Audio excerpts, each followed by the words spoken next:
এখন নবী প্রশ্ন করে, হে কাতাদা, দুনিয়ার সকল মানুষ ইবাদত বন্দেগী রিয়াজতের পরে আল্লাহ রাসূলকে সন্তুষ্টি করে পেছনে একটাই লক্ষ্য উদ্দেশ্য, সেজন্য জান্নাতে যেতে পারে।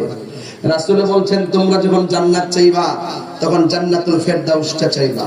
সুবহানাল্লাহ বলবেন না? আল্লাহর কাছে কি কোনো সওয়াব আছে? তো চাইতে গেলে আমরা ছোটটা চাবো কেন? জান্নাত সবই নিয়ামত। বলছে বড়টা চাও। এই আল্লাহর হাবিব বলেন, হ্যাঁ সাহাবী, সবাই জান্নাতের পাগল, তুমি চুপ চাইলা তার কারণ কি? ওই কাতাদা বলেন, ইয়া রাসূলুল্লাহ, ইয়া হাবিবাল্লাহ, নবী গো, আমি কেন জান্নাত চাইছি গো? কেন আমি জান্নাত চাই নাই? কেন আমি দুইটা চোখ চেয়েছি? আমি কাতাদা নবীর নেতৃত্বে যুদ্ধের ময়দানে এসেছি। আমি কাতাদা নবীর পিছনে থেকে যুদ্ধ করেছি। আমি দিনের জন্য, হকের জন্য দুইটা চোখ আমি কুরবানি দিয়ে দিয়েছি। আর আমার নবী এই দুইটা চোখের অপারেশন নিজের হাত মোবারক দা করে দিয়েছে। এর দ্বারাই তো বোঝা যায় আল্লাহ রাজি, নবীও রাজি। আর আল্লাহ নবী যেখানে রাজি থাকে সেখানে জান্নাত চাওয়া লাগে না, জান্নাত তার জন্য অবধারিত হয়ে যায়। আল্লাহু আকবার বলেন। এটা হলো সাহাবায়ে কেরামদের চরিত্র। সাহাবায়ে কেরাম এভাবে আল্লাহকে ধারণ করতেন, সাহাবারা এইভাবে নবীকে ধারণ করতেন। সাহাবায়ে কেরামদের ঈমান অনেক তাজা ছিল, তাই তো নবীর পক্ষে আর হকের পক্ষে জীবন দিলে লাভ আছে।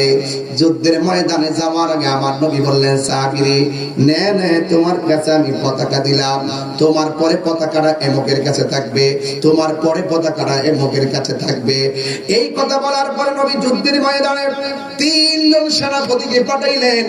তিনজন পাঠানোর পরে নবী যেইভাবে প্রথম পতাকাটা যার হাতের মধ্যে দিয়েছিলেন সেই লোকটা শহীদ হয়ে গেল। দ্বিতীয় পতাকাটা যার হাতের মধ্যে নিয়েছে তার নাম হলো হযরত জাফর তাইয়ার।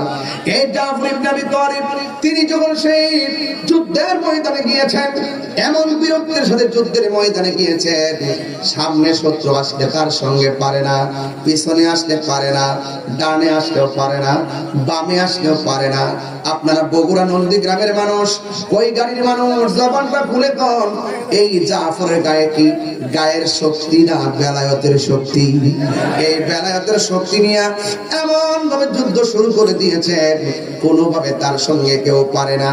ও বন্ধুরে, কোনোভাবে যখন পারে না, এবার সবাই মিলে সিদ্ধান্ত নিয়েছে, ডানে একটা গ্রুপ আসো, বামে আরেকটা গ্রুপ আসো, চতুর্দিকে এমন ভাবে বেড় দিব যেন কোনোভাবে জাফর আমাদের সঙ্গে কোলাইতে না পারে।